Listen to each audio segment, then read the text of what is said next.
Pozdravljeni!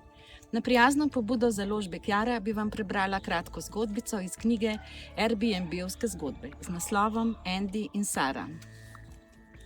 O Andyju le nekaj besed. Kdo je najboljši očka na svetu? Andy. Sploh ni treba dodati, kako je ime očkovi mali princeski. Seveda, Sara. To je pravzaprav vse, kar je treba vedeti o Andyju in Sari. Sta najboljši par, pika. Vseeno pa se tu in tam prigloda v očkove sanje Morana. Odvleče ga nazaj pod kovinski hlad neonske luči, kjer čisto tako kot takrat ves čas togo vstaja stola v bolniški posteli, naviti možiček opitljaček, rad bi prikril slabost, ko ji briše potno čelo.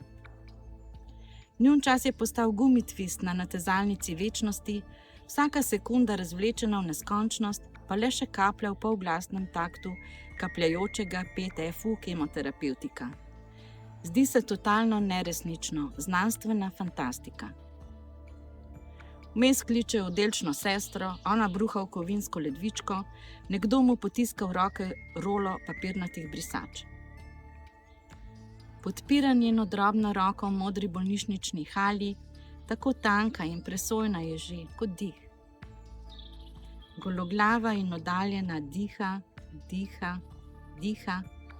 a nekega jutra, ko se zbudi in seže k njej, tudi diha ni več, zamrl je, ugasnil.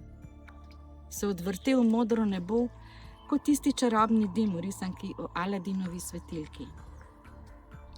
Njegova Lena je bila še pred nekaj tedni vsa nasmejana, ko sta v razigranem objemu lovila veter v razpeta trenčkoja in jadrala skozi park ljubezni.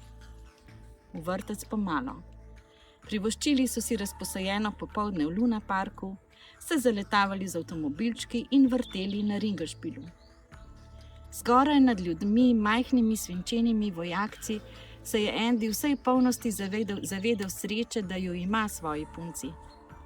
Iztegnil je roki in ju dosegel, najprej Sarino majhno dlan in potem Lenino.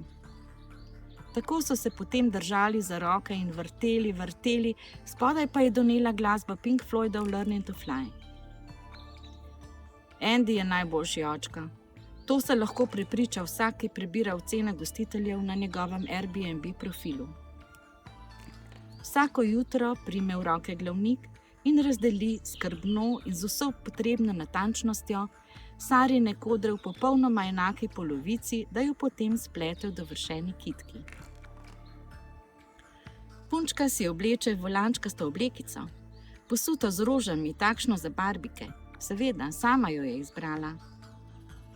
Odpravita se na plažo z roko v roki, po poti se še ustavita v kitajski trgovini in kupita plavalni obroč. Dan bi lahko bil popoln, skoraj da je, a vendar nekaj manjka. Ko prideta domov, priteče Sara k meni na balkon, malo se pocrkljava dve tujki, ki si bosta kmalu pomahali v slovo. Hvala za vaš čas, vse dobro in zdravo!